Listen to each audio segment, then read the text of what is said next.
Velho gordo é feio, né? Bom, bom dia novamente a todos. Dessa vez a palestra está no horário justo. Saiu alguns erros aí, mas penso que seja compreensível, porque foi muito assim puxado realizar esse evento. Tivemos muitas cambalhotas. Né, Marina? Você sabe, né? Então, eu vou chamá-los. Bom, primeiro eu vou chamá-los, depois a gente vai rolar a vinheta, né? Eu quero lembrar também que tem as exposições muito lindas, né? Tem a exposição da convocatória, que ficou muito bacana lá na praça. Tem a da Marta Azevedo lá no IFAM. Aqui tem o Paulo Friedman no Salão Nobre. Tem a exposição do leilão, que está muito linda. A da Claire Alice Jean, que é lá naquela sala toda preta.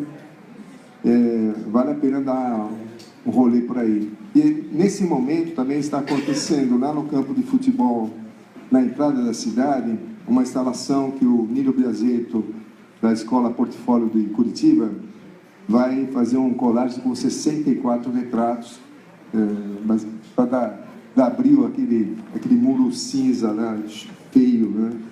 Então, também tem a exposição do João Machado e Mestres da Obra lá na rodoviária, que agora finalmente está completa, porque não chegou um texto do Rio, e nós mandamos fazer aqui, agora está completo. Vale a pena ver e ver, porque a gente ocupou a rodoviária de uma maneira muito simpática, né? E é isso, o Paraty em Foco também saiu um pouco assim eu quero que ele saia um pouco do centro histórico. O ano passado ele tinha gente daqui que era lá na Praça da Paz. Esse ano não deu para fazer, porque senão eles de financeiros. Mas quem sabe no futuro a gente vai fazer outras exposições fora. Bom, naturalmente eu quero agradecer, vamos agradecer aos patrocinadores que ajudaram a gente a fazer esse evento, os parceiros, né? A Cano, que entrou esse ano no Paraty em Foco, enfim, a todos que ajudaram. Sem falar nessa equipe de gente realmente muito voluntariosa, como se diz, e doaram 7 camisas realmente para fazer voluntários. Trabalhamos realmente muito duro. Bom, eu não vou dizer tantos nomes, mas o elenco dos nomes está aí na equipe, aí no jornal, tá? Bom, vamos aí. Senhora Miriam, prima senhora Marina, senhora Meclin, os dois convidados, que quando se ofereceram logo, nós estamos lá. Não foi assim? Por favor. Uma salva de palmas para eles. Marina.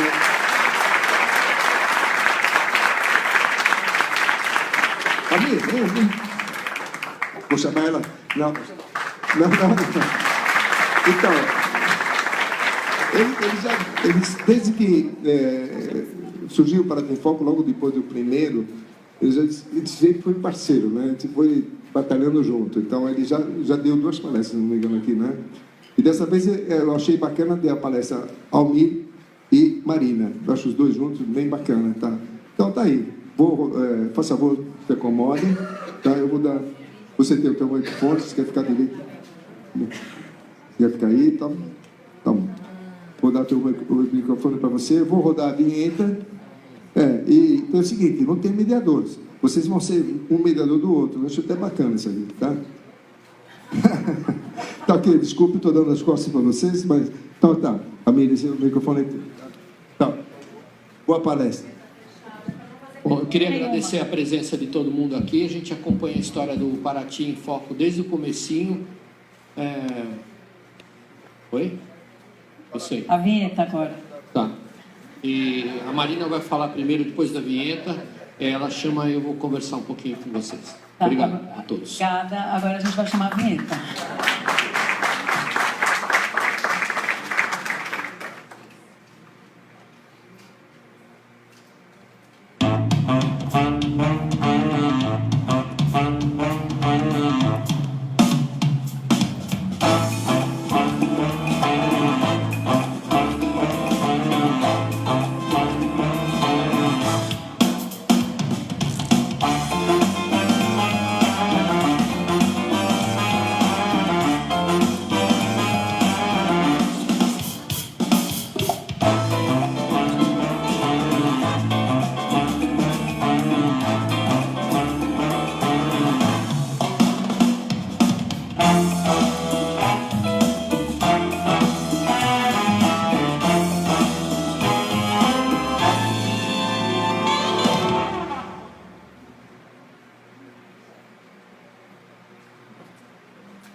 Ficou bem legal. Gente, agora é a hora dos aplausos. Vou aproveitar esse microfone e fazer as perguntas que eu quero fazer para ele, que eu nunca faço. Vou aproveitar. Você me deu das respostas também, é isso? Bom dia a todos. Primeiro eu quero agradecer a plateia cheia. É uma honra estar aqui participando desse evento. Para mim é um evento de referência, eu acho que o mais importante evento de fotografia do país. Então, para mim é uma honra estar aqui nesse palco, no ninho das águias, né? Obrigada, Mecarelli, pela oportunidade. Agora vamos pôr a minha, tá? E anda por aqui, né, Miri? Esse aqui. Tá. Se eu mudo aí...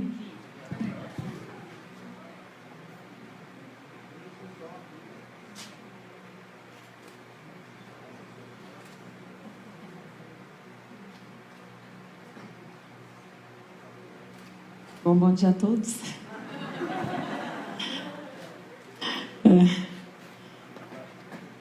Deu certo, né? Tá tudo... Obrigada. Tem tanta gente bacana para vocês ouvirem, vocês estão me ouvindo, né? Uma honra mesmo, de verdade.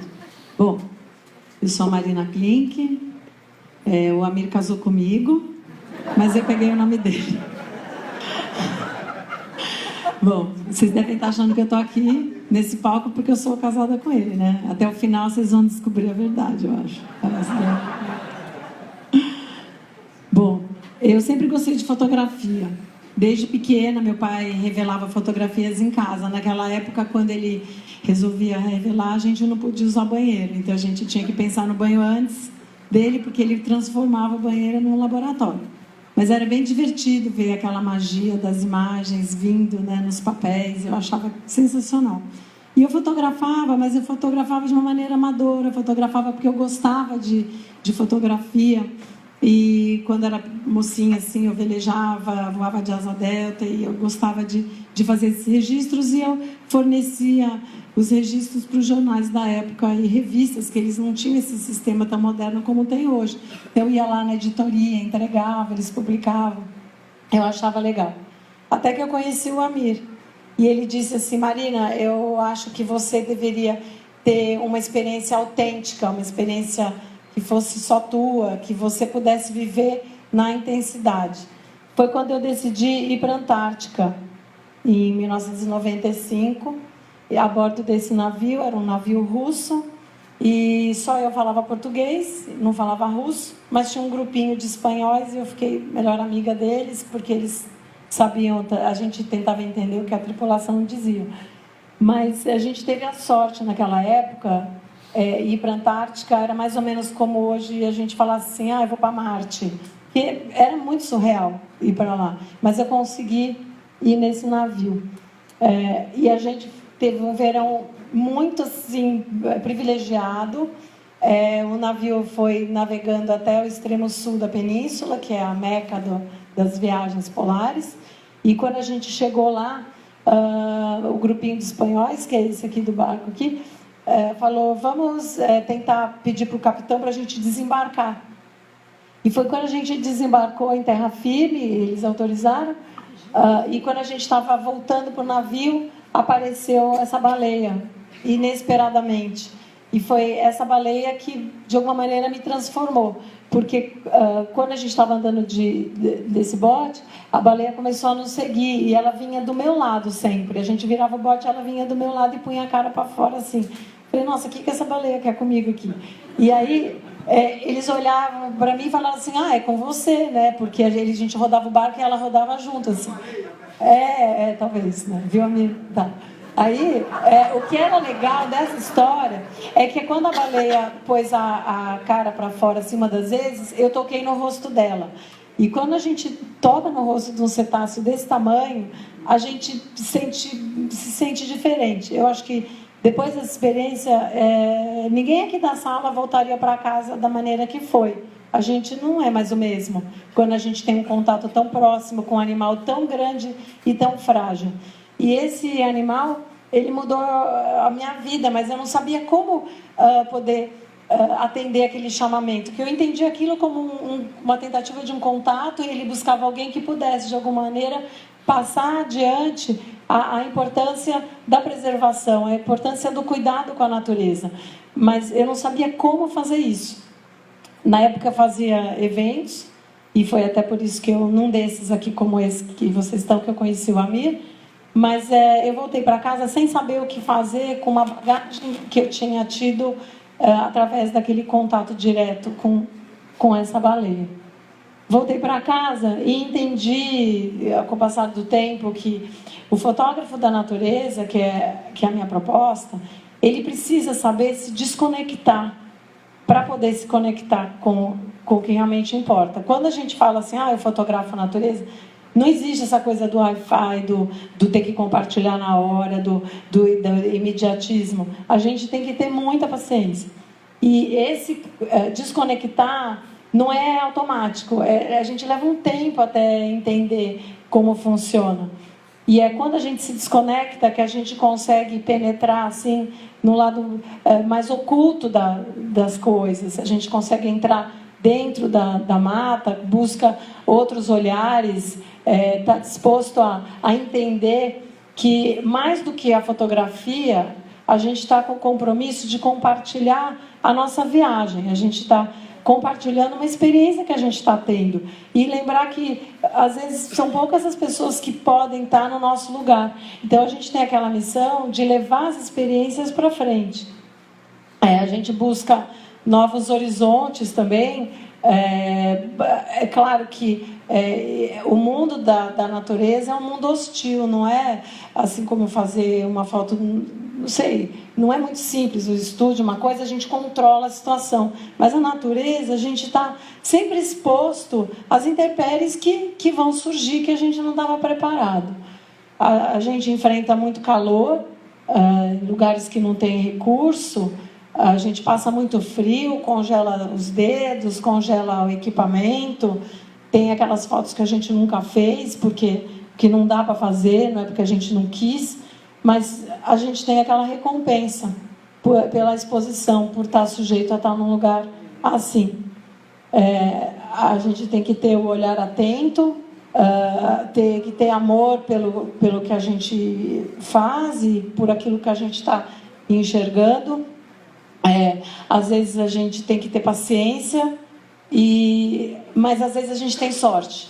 Como essa imagem aqui, que era um dia que estava fechado, encoberto, e de repente entrou só esse raio de luz e acabou. Então, a gente tem que estar sempre atento e às vezes a sorte aparece. É claro que a natureza coloca para a gente os seus limites, mas a gente sempre tem a recompensa depois. Tem que estar assim, sujeito ao que pode acontecer. Mas quando a gente tem esse tipo de resultado, a gente percebe que o nosso esforço está valendo a pena. Agora, tem que ter paciência, né? E ser perseverante, porque não é sempre que a gente tem uma ave pelágica voando na frente de uma janela aberta num iceberg no meio do mar com um vento muito forte. Às vezes a gente não sabe nem que lado que o barco tá indo, porque é tanto que balança que a gente torce para ele estar seguindo adiante e não estar andando para trás. Mas quando a gente vai em lugares como esse, que o Amir fala assim, Marina, vamos dar uma voltinha de botinho e passa o frio do cão, o vento né, Amir, você falou que era logo ali. Andamos 16 milhas de bote de motor de popa, num vento. Eu falava, caramba, nunca senti tanto frio na vida. Aqui eu senti mais frio que na Lapônia. Mas quando a gente vê um iceberg desse, olha aqui no final, eu já tive o privilégio de ir 12 vezes para a Antártica e foi o único iceberg nesse formato que eu vi. Inclusive, eu falo para vocês que essa é a capa do livro que era para estar sendo lançado hoje, mas só vai ficar pronto na semana que vem. Essa é a foto que eu escolhi, porque é bem bonita, né? Inclusive, a Amira entrou aqui com o bote, deu a volta, mas como não é muito correto, eu essa foto não publiquei, muito menos na capa, não queria levar pedradas. Agora, a gente percebe que quem está atento o tempo inteiro e com paciência recebe os presentes que a natureza traz, né? Esse, para mim, eu achei que era um presente. Aí tem aquele outro lado, que eu estava lembrando da história da baleia. O que fazer com isso? Foi super incrível ter aquele contato e foi uma experiência única mesmo. Aí eu fiquei pensando como fazer, mas eu nunca encontrei uma forma. Aí um dia eu estava aqui em Paraty, vendo as meninas sentadinhas na praia, lá no Jurumirim, o Amir chegando de uma volta ao mundo. Eu olhei para elas, a Marininha tinha 5 anos, elas tinham 7. Eu falei, Amir, essa história da gente ficar aqui no Jurumirim esperando você ir para a Antártica, voltar, ir, voltar, e voltar, assim, está começando a ficar difícil para mim, porque quando eu vou nas festinhas da escola, a professora faz aqueles presentinhos que você tem que entregar, cada criança entrega para o seu pai.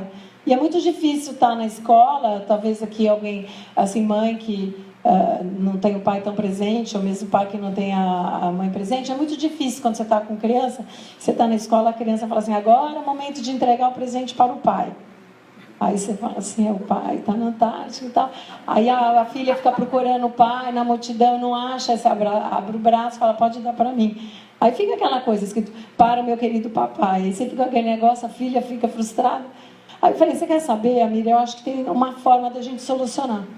Vamos levar elas para entenderem o que é a Antártica, esse lugar que você sempre vai, porque, de alguma maneira, a gente tem que reverter. E a minha ideia era, vamos transformar um lugar que para elas é um peso, que é a ausência, num lugar de orgulho. Aí, se elas forem, elas vão começar a entender que, quando fala assim, meu pai não está, ele está na Antártica, é motivo de orgulho. Não, ele não está aqui, ele está na Antártica, porque elas sabem o que é. Aí eu falei para ele, Amir, vamos levá-las para a Antártica com a gente? No começo ele achou um absurdo, achou que eu estava louca, a família, achando que eu estava pirando, que é isso, você vai expor a segurança. Eu falei, mas não tem nada na vida mais legal do que isso, porque eu acho que essa emoção que a gente vive quando a gente sai da rotina é o que move as pessoas, é o que faz com que a gente queira ir adiante. E eu falei, eu acho que vale a pena a gente levá-las até para elas terem, entenderem o que é esse lugar tão importante para a gente. E mais ainda para o Amir, que está sempre lá. Aí ele topou. Aqui, olha, é o Cabo Horn. E a Marininha estava completando 6 anos quando a gente dobrou o Cabo Horn pela primeira vez. Né, Amir? Tá. Aí a gente foi e chegamos na Antártica. Realmente foi uma experiência que transformou toda a nossa família.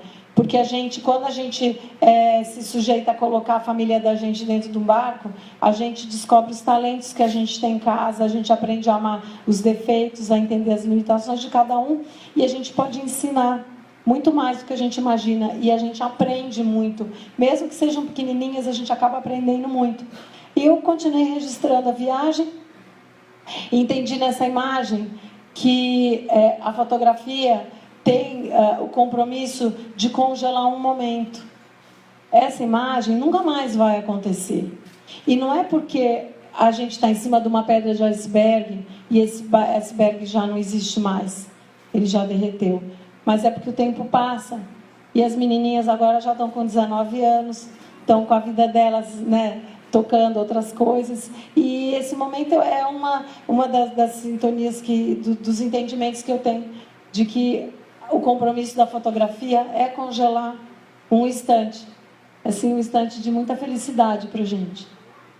Aí, essa imagem simboliza para mim o ensinar, o compromisso dos pais, de todo mundo que está aqui, é ensinar as pessoas, mesmo aqueles que não são parentes, mas a gente precisa, de alguma maneira, passar o conhecimento adiante. A gente tem que compartilhar o que a gente sabe. E as crianças começam a aprender as coisas, elas aprendem com a gente. Aprende, por exemplo, um animal, você não pode tocar, você nem pode se aproximar dele, mas ele não sabe que ele não pode se aproximar de você. E você vira o responsável pelos registros desses momentos. E uma das coisas mais bacanas das viagens que a gente faz com a família é entender que os filhos seguem o exemplo dos pais. Não tem nada mais claro para mim do que essa imagem das meninas. Cada uma estava com uma câmera e elas começam também esse sentimento que a gente tem de transmitir e entender que eles estão captando o que a gente está ensinando, porque eles estão copiando a gente. Por isso que a gente tem que dar bons exemplos, né, amigo? Tá. Não custa perguntar. Tá. Aí aqui, por exemplo, essa foto é muito significativa para mim. Por isso que eu pus ela aqui na apresentação para vocês verem. Aqui é o Paraty 2. Ele tem 33 metros de altura, o mastro, certo? Tá. Tá 33 metros. Assim, eu não fotografo com drone, então eu tenho que me sujeitar fisicamente a estar onde um drone estaria. Aí eu estou em cima do mastro e fotografando a paisagem por outros ângulos, porque o fotógrafo de natureza tem essa busca incessante por novos ângulos e novos olhares de uma coisa que parece a mesma, que ela pode não ser mais a mesma quando você se sujeita a estar numa outra altura, ou para cima, para baixo, outro ângulo, e é isso que a gente fica buscando obstinadamente, o novo, né, a imagem nova. Eu estava aqui em cima, a Amir estava aqui, já estava meio cansado de esperar, e eu não sei porquê, porque tinha um monte de barco em volta, mas ele ficou parado aqui. Aí, aqui ó, uma canoa de Paraty, que a gente levou para a Antártica, o bote também Bandeirinha do Brasil presente, outros barcos estrangeiros, e eu aqui, em cima do mastro, mais ou menos aqui onde eu estou. Eu estava lá em cima, fotografando, olhando, e o Amir falou uma hora assim: Marina, desce daí, que essas tuas fotografias não servem para nada.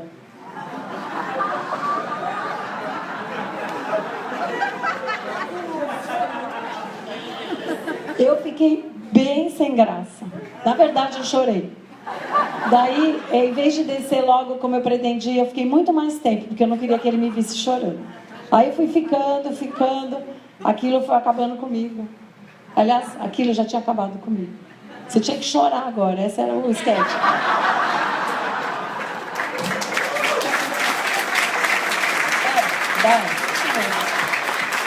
Eu gostei da plateia, isso aí. Aí eu desci, tempos depois ele estava mais invocado ainda, porque eu ainda estava lá em cima.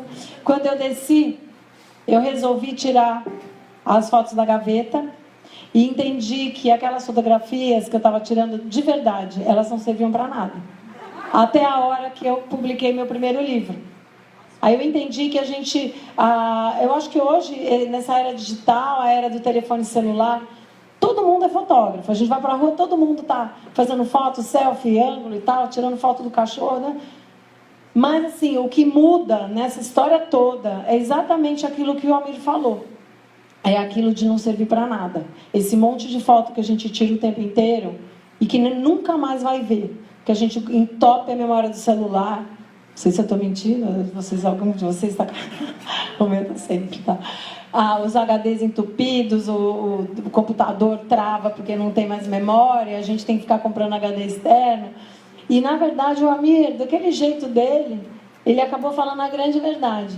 A gente tem que lembrar dessa frase: desce daí que essas fotografias não vão servir para nada. A menos que a gente edite. Isso é que transforma a gente num fotógrafo e faz a gente ir mais além, quando a gente compartilha. Então, o grande segredo da fotografia é o compartilhamento. Eu aprendi isso através de uma bronca que eu levei. Daí eu publiquei o livro. Daí eu tive uma outra ideia. Quando a gente leva as meninas, não é que a gente leva elas de graça, não é bem uma boiada. Elas têm comigo, é um preço que eu cobro, que é os diários delas. Eu falei que elas não precisam fazer textos, elas não precisam ser muito originais, elas só precisam uma página de um caderno por dia, onde elas registrem o que aconteceu naquele dia. E que esses registros sirvam para elas, quando elas forem adultas, elas olharem para os cadernos e se lembrarem daquele dia. Então, cada pessoa aqui tem uma forma de fazer esse registro. Pode ser fotografia? Pode. Pode ser um diário, pode ser um desenho, pode ser uma coleção de caixinha de fósforo, mas cada um de nós tem que ter um registro que lembre um momento importante na nossa vida. ainda mais uma viagem muito difícil, que é muito cara, que a gente sabe o quanto custa poder estar vivendo aquele momento das nossas férias que a gente planejou ao longo da vida inteira. De repente a gente volta para casa e se esquece de tudo. Aí a câmera dá um pau no HD, a gente perde as imagens e não guardou nada. Então a história do editar, de imprimir, de fazer com que aquilo saia de dentro de um HD parado, é como uma gaveta trancada e que às vezes nunca mais a gente vai ver. Então eu propus que elas fizessem desenhos. Com o passar do tempo, elas acabaram fazendo fotografia também. Mas esses desenhos foram adiante e eu fiz com que as minhas fotografias servissem mais uma vez para alguma coisa.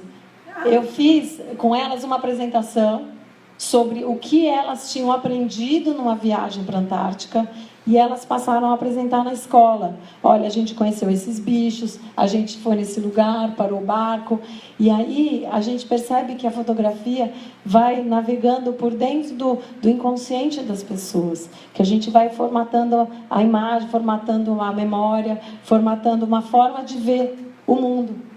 E as fotografias serviram para o apoio de crianças que a gente nem conhece, mas que ouvem os nossos filhos contarem sobre a vivência. E aí a gente vai compartilhando as nossas viagens. E a Marininha, pequenininha, já estava dando palestrinhas em alguns lugares.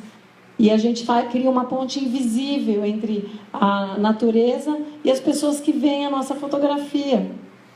Aí eu ajudei, já que não servia para nada, ajudei elas a fazerem o primeiro livro delas, que se chama Férias na Antártica, que já está adotado em mais de 70 escolas em São Paulo. Como não sei, agora está servindo para alguma coisa, né? Aí elas lançaram o livro aqui na Flip. E aí elas começaram... Aí esse mundo, quando você consegue compartilhar as suas imagens, você pega um viés que seja interessante, acaba que as plateias vão crescendo. E é bonito, porque quando a gente publica um livro, a gente não sabe a reação que as pessoas estão tendo quando elas abrem as páginas do livro. Mas quando você assiste uma projeção, isso sim é gratificante, porque você vê a tua imagem indo além. E as plateias delas foram aumentando, aumentando, aumentando. Cada vez mais gente recebe o compartilhamento daquelas fotografias lá de trás. E elas passaram a servir para alguma coisa. Plateias legais. Aí teve esse momento.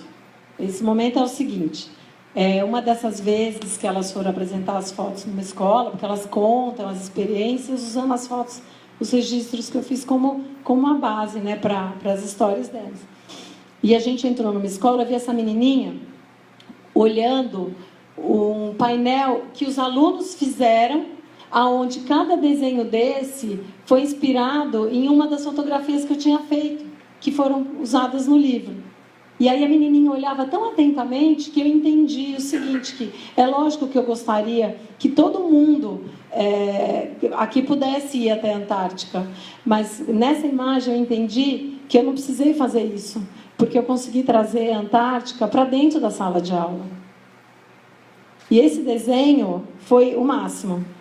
Um menino me trouxe no final da apresentação delas e está escrito assim: eu gostei de saber que as baleias são presas nos barcos e eu vou para casa para saber, pesquisar na internet como eu posso salvar as baleias.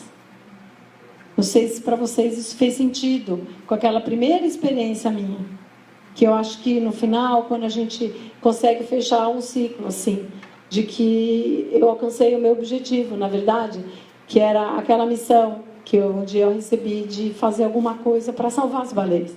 E é incrível como a gente consegue, a gente nem sabe, mas a gente está no caminho certo.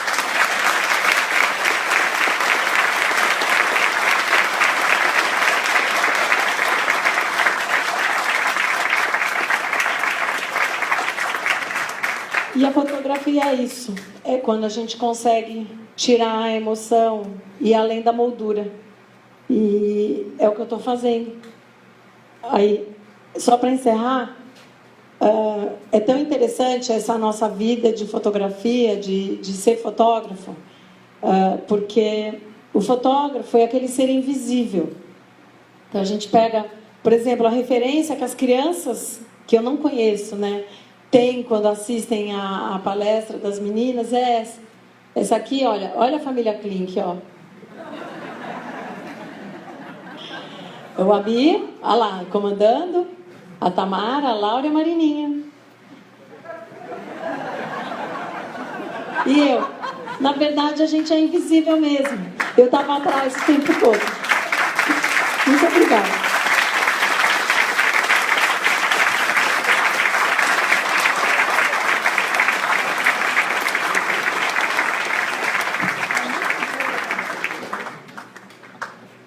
Mulher invisível. Bom, eu queria dar parabéns para o Mecarelli, de coração, mesmo por botar de pé o evento. A Marina tem um carinho muito especial pelo evento, desde que a gente acompanhou o seu início. De fato, a fotografia tem esse poder.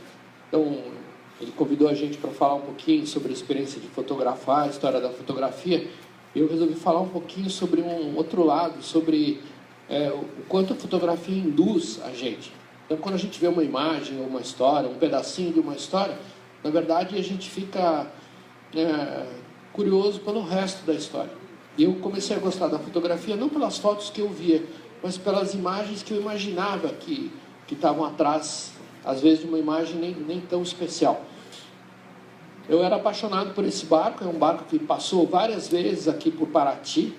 Ele não tem vindo nos últimos anos, mas é um barco chamado Europa. Ele é muito parecido em tamanho com o Cisne Branco da Marinha Brasileira. É um 3 mastros também. E é uma embarcação que eu nunca imaginei frequentar ou conhecer. Ela foi restaurada por um cara louco na Holanda.